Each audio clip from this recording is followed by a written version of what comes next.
Halo teman-teman semua, ketemu lagi sama aku Mbak Guru di channel YouTube Jago Menjahit Baju. Apa kabar kalian semua? Semoga kalian selalu sehat dan bahagia ya. Kali ini aku akan sharing ke kalian bagaimana membuat pecah pola dari model baju brands email size hijab. Seperti biasa, aku akan selalu sharing dari cara membuat desain sketsa, membuat pecah pola sampai pola tersebut siap potong kain ya teman-teman. Oke, langsung aja kita membuat desain sketsa. Dari bukuku ini kalian bisa pakai halaman 17. Di sini ada gambar proporsi tubuh manusia yang bisa dipakai untuk menggambar desain sketsa sehingga gambar kalian terlihat lebih proporsional. Oke, ini model bajunya ya teman-teman ya. Dia modelnya basic blues dengan aksen-aksen yang lucu, dengan adanya flange dan kerah pita yang memberikan kesannya lebih feminim banget ya teman-teman ya. Kita mulai dari membuat garis leher. Ini garis lehernya itu kan basicnya kan bulat, yang enggak begitu lebar. Jadi nanti bukaannya nanti menggunakan belahan rompok di bagian belakang ya teman-teman ya. Di sini ada kerah pitanya dengan lebar pita itu sekitar 5 cm. Lalu di bagian ujungnya ini sedikit runcing ya teman-teman ya. Selanjutnya kita akan buat gambar siluetnya. Ini siluetnya align yang sangat lebar sekali, karena kalau aku lihat di captionnya penjualan baju ini memang lingkar dada yang dipakai itu tuh 126 cm dan dia bikin all size, semua size dari size S sampai size yang benar-benar big itu bisa masuk ya. Lingkar dadanya 126. Tapi nanti aku mau pakai pola konveksi dengan size standar, itu size M di lingkar dada, lingkar badan 100 cm. Oke, selanjutnya kita akan buat bagian tangan. Ini tangannya ada aksen kerut di bagian ujung karena menggunakan karet elastik ya teman-teman. Tangannya pun juga kelihatan besar karena memang ini kan kembali lagi tadi ke lingkar badannya yang big size seperti ini teman-teman. Oke, selanjutnya ini ada aksen potongan vertikal memanjang dari tengah bahu sampai bawah yang ada hiasan seperti gelombang cinta. Kayak gini ya cara membuat gambarnya ya. Kalau bahasa fashionnya ini disebut flange, istilah fashionnya ya teman-teman ya. Oke, selanjutnya juga ada potongan dada di atas dada ya, yang ada sedikit kerutan di sini. Oke, ini gambar bagian bagian depan ya. Selanjutnya kita akan buat gambar bagian belakang agar nggak ada mispersepsi di bukaan bagian belakangnya ya. Nah, garis leher belakangnya itu kayak gini teman-teman. Ini potongan pitanya terpotong di garis tengah belakang karena di sini ada yang namanya belahan kancing ya di bagian atas ini aja. Kurang lebih modelnya hampir sama persis dengan yang di bagian depan. Kan karena kalau bikin baju itu kan bisa bagian depan dan belakangnya itu kan berbeda ya teman-teman ya. Tapi untuk model ini depan dan belakangnya hampir sama. Justru bikin polanya malah lebih enak kalau kayak gini.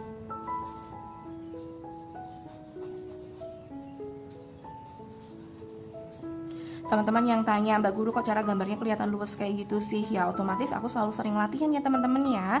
Jadi kalau teman-teman memang pingin belajar gambar kayak gini, ya memang kalian harus biasakan diri melatih diri kalian dengan menggambar. Nanti aku taruh link deskripsi. Nanti di deskripsi video ini aku kasih link bagaimana cara belajar menggambar busana seperti ini ya. Atau misalnya aku buat kelas online, gimana menurut kalian? Tulis di kolom komentar kalau menurut kalian aku perlu buat kelas online-nya ya. Nanti akan aku buatkan kelas online kalau memang peminatnya cukup banyak. Langsung aja kita kasih deskripsi penjelasan gambar ini ya. Ini kerahnya adalah kerah pita dengan lebar 5 cm. Bagian ujungnya ini agak meruncing, nggak terlalu banyak runcingnya ya teman-teman ya. Terus di dadanya ini ada potongan dengan aksen kerut. Ini potongan vertikal. Ini gelombang cinta atau flange.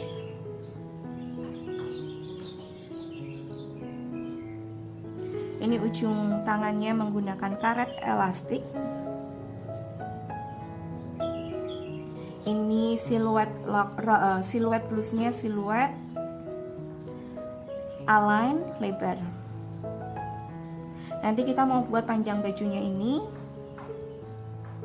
73 cm. Lalu di belakang ini adalah belahan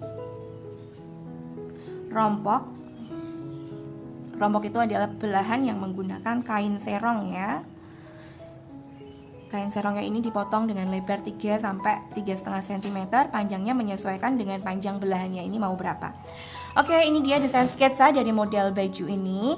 Selanjutnya langsung kita buat pecah polanya. Oke, ini ada pola jiplak dari pola dasar konveksi. Kalian bisa belajar membuat pola dasar konveksi ini pakai bukuku.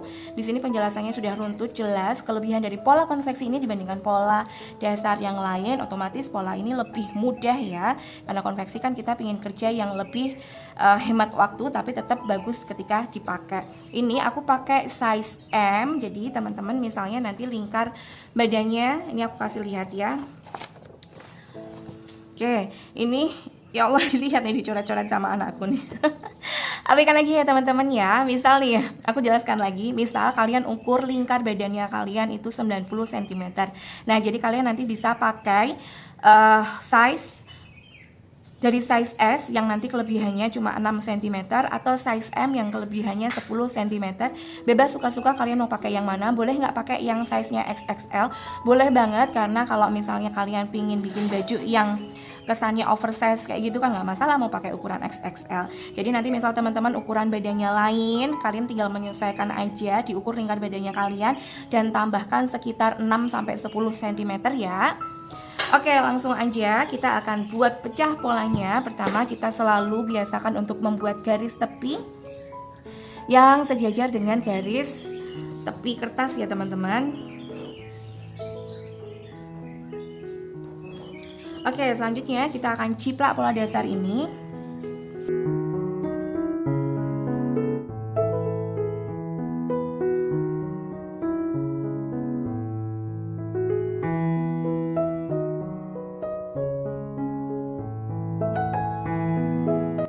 Oke, ini dia teman-teman hasil dari pola jiplak pola dasar konveksi. Selanjutnya kita akan merubah bagian garis leher dulu ya teman-teman ya. Garis leher titik B ini akan kita geser sebesar 1 cm. Di titik CD ini akan kita turunkan sebesar 1 cm, nggak usah lebar-lebar ya teman ya. Lalu buat garis leher bulat. Belakang juga titik CB nya ini boleh diturunin, boleh enggak. Kalau mau turunin jangan banyak-banyak, maksimal 1 sampai 2 cm ya. Oke, selanjutnya kita akan membuat panjang bajunya dari titik A. Kita samakan yang ada di model baju email size hijab itu panjangnya 73 cm. Ini kira-kira jatuhnya ada di bawah, sedikit di bawah panggul. Oke, titik ini disebut titik G ya. Panjangnya 73 cm dari titik A. Oke, selanjutnya kita akan membuat siluet bajunya. Kita buat garis tegak lurus dari titik G ini ke samping. Nah, lebarnya mau berapa suka-suka, tergantung dari desain ya teman-teman ya, atau kalau mau dirubah sedikit pun nggak masalah. Dan juga siluet di bagian sampingnya ini macam-macam teman-teman. Kalian bisa buat siluet yang langsung lurus seperti ini, atau mau dibentuk lebih slim, membentuk bagian badannya di sini boleh. Nah, kalau membentuk slim di bagian badannya ini, kalian bisa turunkan dari titik D1 ini, turun sekitar 7 cm. Lalu tinggal buat garis lurus ke samping lebar suka-suka. Nah, ini kira-kira dari punyaku ini, dari garis lurus panggulnya ini ke samping ini sekitar 15 sampai 18 cm ya. Oke, selanjutnya karena aku pingin pakai garis sampingnya, siluetnya ini yang agak membentuk badan di sini ya teman-teman ya. Jadi aku mau ukur dulu panjang bagian tengah mukanya ini. Ukur dari titik D ini turun juga sama di bagian samping ini kan 7, berarti tengah mukanya ini dari titik D juga 7 cm. Lalu ukur dari titik 7 ini ke titik G, ini panjangnya sekitar 43 cm. Nah, selanjutnya bagian samping juga dari titik 7 cm ini turun di garis miringnya juga 43 cm. Ini panjang bagian samping. Tapi karena di garis sampingnya ini siluetnya kan dia kan serong ya teman-teman ya. Kita tahu sendiri kalau karakteristik kain serong dia itu akan mulur lebih banyak ketika nanti dijahit. Kita nggak mau di bagian sampingnya ini nanti ketika dijahit hasilnya lebih panjang dari bagian tengah muka, karena sesuai model ini kan siluetnya agak siluetnya ini lurus ya teman-teman. Jadi di bagian ujung titik 43 ini mau aku naikkan sekitar 2-3 cm. Tergantung jenis bahan juga teman-teman. Kalian juga pahami ini jenis bahannya itu tuh bagian serongnya itu mulurnya banyak banget apa enggak. Kalau memang mulurnya banyak banget, boleh dinaikkan lebih dari 3 cm, misal 4 cm pun juga boleh. Oke, selanjutnya akan kita buat garis lengkung tipis. Ini adalah garis kelim. Nah, ini sudah dapat ya teman-teman ya, siluet bagian garis leher, kelim, dan bagian samping. Nah, selanjutnya kita akan isi bagian tengah polanya ini dengan aksen-aksen sesuai yang ada di desainnya. Kita akan buat garis tengah memanjang dari bahu sampai bawah. Di bahunya ini akan kita bagi dua. Punya aku 12 jadi 6 cm ya, ini sama besar boleh. Lalu di bagian bawah agak mengecil ke bawah gini ya teman-teman ya.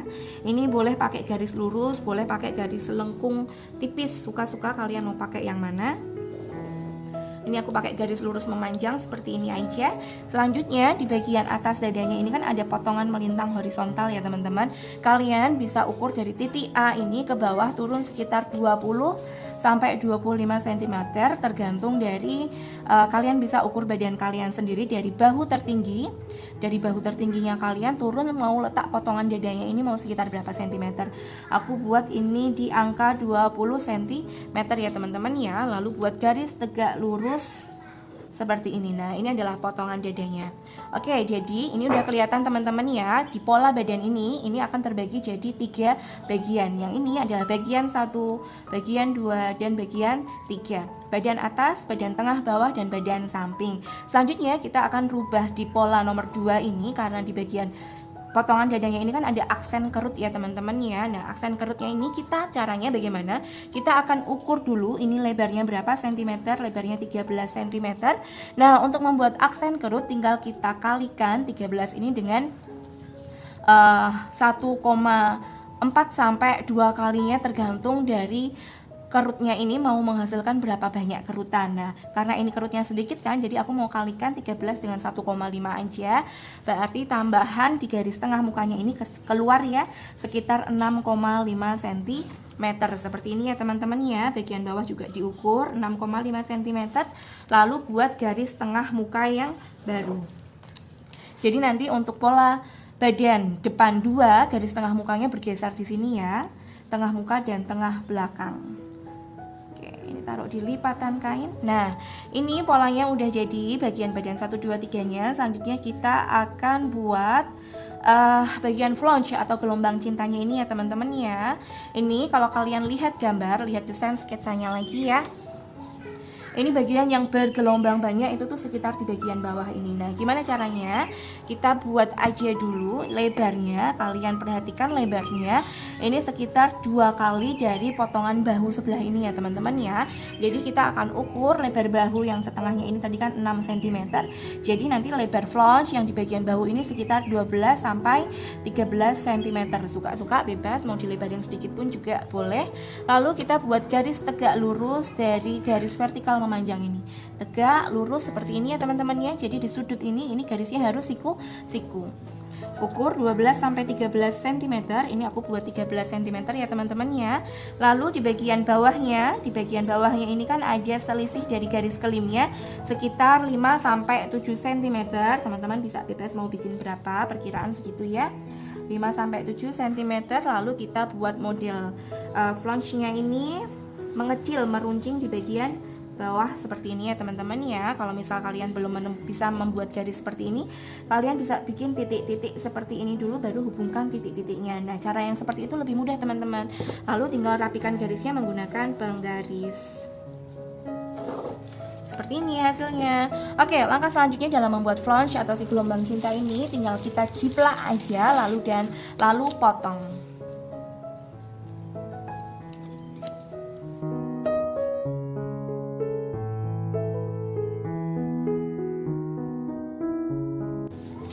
Oke, ini potongan dari flange-nya. Sekarang kita akan membagi flange-nya ini menjadi banyak bagian ya teman-teman ya. Caranya gimana? Nggak perlu digaris. Aku selalu pakai cara yang ringkas. Jadi tinggal dilipat aja seperti ini. Dilipat menjadi beberapa bagian. Nah, hasil bekas lipatannya ini bisa kita potong. tinggal digunting-gunting aja teman-teman. Tapi sebelumnya kita kasih nomor biar nanti ketika kalau kita waktu motong terputus, nomornya ini nggak ketuker-tuker.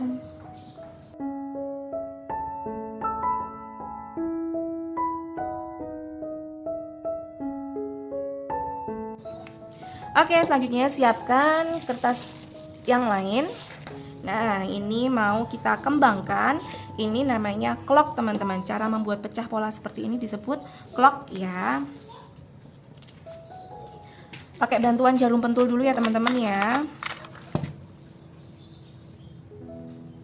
Nah, masing-masing ini akan kita buka banyaknya berapa. Ini aku nggak harus dibuka sekian sentimeter, nggak harus, karena ini fokus utamaku ini di tiap bagian ini mau aku buka seperti ini. Tadi kan di depan udah aku jelasin kalau di bagian sebelum ini sudah aku jelaskan kalau bagian gelombangnya di bajunya ini gelombangnya itu hanya di sekitar dari puncak dada sampai ujung.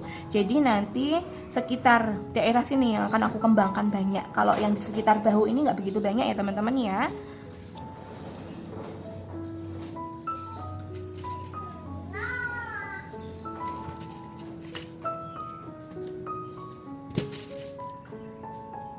Nah, ini mulai banyak nih teman-teman.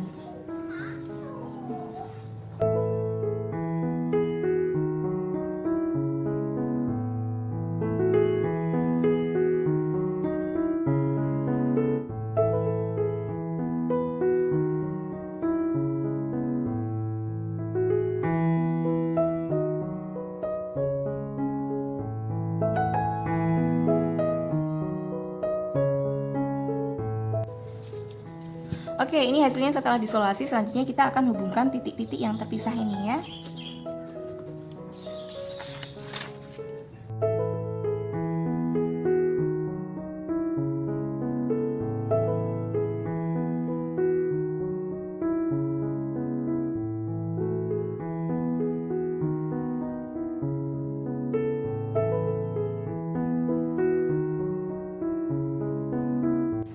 Oke, ini dia hasil dari flange-nya ya teman-teman ya, dengan cara bukaan clock. Selanjutnya kita akan uji coba dulu polanya ini ditempelkan di sepanjang garis vertikal. Kita lihat hasilnya apakah ini sudah sesuai dengan desain atau belum. Caranya seperti ini ya, ini tinggal dipentulin aja di sepanjang garis tepi pola ketemu garis vertikal ini. Nah, jadi nanti kesannya seperti sudah dijahit teman-teman.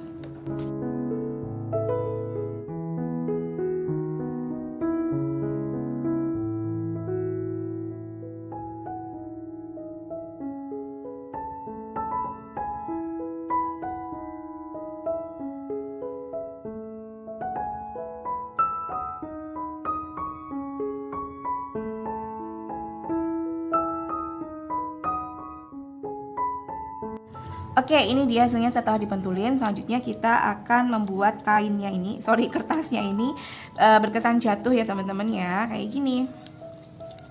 Nah, dari sini kita bisa lihat hasilnya apakah dari pola flange-nya ini, pola clock-nya ini mau direvisi apa enggak. Nah, juga kalau kalian lihat di bagian ujung ini kan panjang si flange-nya ini yang dijahit kok kayaknya panjangnya kurang. Tenang aja teman-teman, ini kan karena dia kan dibuat dari kertas, jadi memang dia bahannya kaku, jadi memang nggak bisa sampai panjang ke sini ya teman-teman ya. Oke, selanjutnya ini menurutku sudah oke banget sesuai dengan gambar desainnya, hasilnya juga sudah bagus, rapi. Nah, ini tinggal kita lepas aja. Oke, selanjutnya kita akan membuat pola tangan. Jiplak dulu dari pola jiplak konveksi ini ya teman-teman ya. Oke, ini dia pola dasar bagian tangannya. Sekarang kita tentukan dulu lingkar karetnya ya teman-teman ya. Kalian boleh ukur lingkar bagian pergelangan tangannya kalian ini berapa. Jangan terlalu ketat, karena karet itu kan kalau terlalu ketat nanti enggak nyaman, terlalu mengikat. Jadi ukurlah pas, lalu ditambah sekitar 2-4 cm. Nah, ini ukur pergelanganku pas ini 16 cm. Nanti aku mau jadiin lingkar karetnya sekitar di angka 18 cm. Lingkar karet 18 cm. Nanti waktu aku potong karetnya untuk dijahit, aku akan potong jadi 20 cm. Nah, selisih 2 cm-nya ini untuk kampuh. Nah, selanjutnya karena kita pingin hasil jadi karetnya itu kan 18 cm, jadi kita akan buat lebar ujung polanya ini 2 kalinya 18 cm ini ya teman-teman ya. Mana tadi penggaris pola? Tinggal diukur aja dari garis tengah ke samping 18 cm, lalu tarik garis samping lurus seperti ini teman-teman. Oke, ini pola tangannya udah jadi ya. Kalau misalnya kalian ingin tambah panjang hingga memberikan efek gembung seperti ini, boleh, tapi perhatikan dulu kalian ukur panjang tangan kalian dari garis bahu terendah ini sampai batas pergelangan persis saat posisi tangan lurus. Nah, baru kalian bisa tambahkan kelebihan untuk memberikan efek gembung. Karena pola dasar konveksiku ini panjang tangannya ini sudah 55 cm, ini aku ukur melebihi dari pergelangan sekitar 3-4 cm, jadi aku pakai pola ini pasti ya. Oke, selanjutnya kita akan buat pola kerah. Nah, pola kerahnya ini kita harus ukur lingkar leher ya teman-teman ya. Lingkar leher yang baru ini diukur dulu berapa, pakai penggaris skala dibuat melengkung seperti ini. Ini aku ukur hasilnya 22 cm. 22 cm. Nah, selanjutnya kita akan ukur hasil jadi pitanya ini teman-teman. Jadi kita simulasikan meteran ini membentuk dari simpulnya, bentuk pitanya sampai sisanya ini berapa centimeter. Kita simulasikan di meteran ini ya teman-teman ya. Ini aku lengkungin segini sedikit untuk simpulnya. Lalu ini hasil jadi pitanya. Lalu ini sisa lewernya. Kita kira-kira aja sesuai dengan bentuk desain. Ini aku mau bikin panjangnya 45 cm dari simpul. Oke, berarti di garis lehernya ini 22 akan aku tambah 45 cm, totalnya 67 cm. Tadi di awal di desain sketsa kita buat lebar pita kerahnya ini selebar 5 cm ya. Nah, ini polanya simple banget. Kita tinggal buat pola persegi panjang seperti ini yang ukurannya 5 cm kali 67 cm. Oke, ini dia ya teman-teman ya pola kerahnya. Nah, selanjutnya tinggal kita jiplak bagian-bagian pola ini semuanya hingga menjadi pola siap potong. Mulai dari yang tersimpel dulu pola tangan.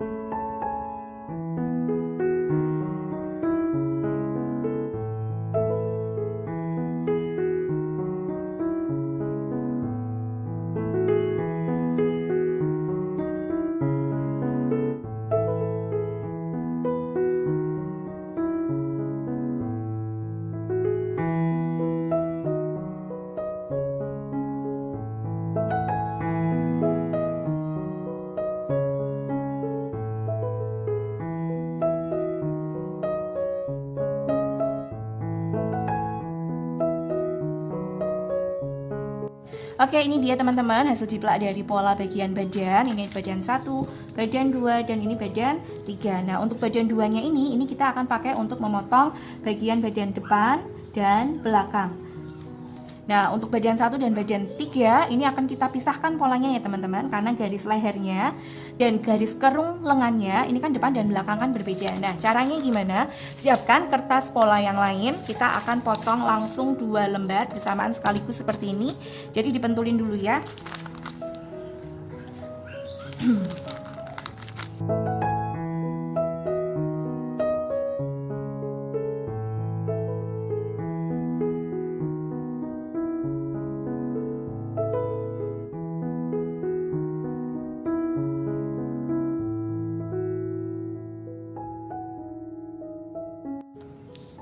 Oke, ini dia setelah dipotong badan 1 dan badan 3 teman-teman. Ini kan ada 2 lembar. Nah, lembar yang paling bawah ini jadi pola badan belakang. Lembar yang paling atas ini akan kita gunting kerung leher menjadi kerung leher depan.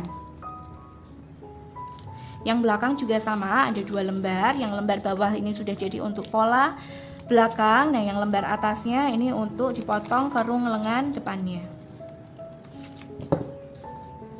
Seperti ini ya teman-teman ya. Selanjutnya ini sudah sampai di akhir video ya. Ini tinggal aku kasih nama aja. Ini pola bagian belakang 1. Kita akan potong ini karena TB-nya kita letakkan di lipatan kain. Jadi kita akan potong sebanyak 1 kali bahan utama. Depan pun juga sama ya. Depan 1, TM lipatan. Kita akan potong sebanyak 1 kali bahan utama. Oh iya, karena di belakang ini bagian garis lehernya ini kan akan ada belahan ya teman-teman. Jadi nanti ketika memotong kain, kita letakkan TB-nya ini kan di lipatan. Lalu di bawah garis lehernya ini akan kita gunting persis di garis tengah belakangnya ini untuk dijahit rompok yang panjangnya sekitar 7 sampai 8 cm. Selanjutnya bagian 3, ini bagian 3 depan. Kita akan potong ini sebanyak 2 lembar bahan utama. Belakang pun juga sama ya. Belakang 3 potong sebanyak 2 kali bahan utama. Lalu ini bagian 2. Pola bagian depan dan belakang jadi 1. Jadi kita akan potong ini sebanyak 2 kali bahan utama dengan garis tengah muka dan garis tengah belakangnya ini diletakkan di lipatan kain. 1 lembar untuk bahan, 1 lembar untuk bagian depan dan 1 lembar untuk bagian belakang. Selanjutnya pola tangan. Ini kita akan potong pola tangan ini sebanyak 2 kali bahan utama. Ini pola pita, kita akan potong ini sebanyak 2 kali bahan utama. Teman-teman bisa potong bagian pola kerahnya ini, boleh arah seratnya lurus, boleh arah seratnya serong. Kalau serong nanti hasil jadi pita kerahnya terlihat lebih luas dibandingkan kalau kita potong arah serat yang lurus. Selanjutnya bagian flange ini ya teman-teman, flange-nya ini kita akan ada 2 pilihan teman-teman. Kalau di bagian bahunya kalian pingin letakkan garis ini di lipatan kain, jadi nanti bagian bahunya nggak ada jahitan ya, itu pilihan pertama. Atau pilihan kedua, bagian bahunya ini diletakkan di potongan kain, jadi bagian bahunya ini akan ada jahitan. Nah kalau taruh di lipatan kain, misal garis ini di lipatan, kita akan potong sebanyak 2 kali bahan utama. Tapi cara ini akan lebih boros bahan dibandingkan kalau kita potong garis ini tidak di lipatan kain. Tidak lipatan, kita akan potong sebanyak 4 kali bahan utama. Yang cara ini lebih hemat ya teman-teman ya, suka-suka kalian ya. Oke, ini sudah semua ya teman-teman ya. Kita sudah belajar cara membuat desain sketsanya, sudah belajar membuat pecah polanya, sampai membuat pola siap potong seperti ini ya teman-teman ya. Terima kasih buat kalian yang sudah nonton videoku ini sampai akhir. Kalian yang ada pertanyaan, boleh tanya di kolom komentar di bawah ini. Terima kasih, bye-bye semuanya.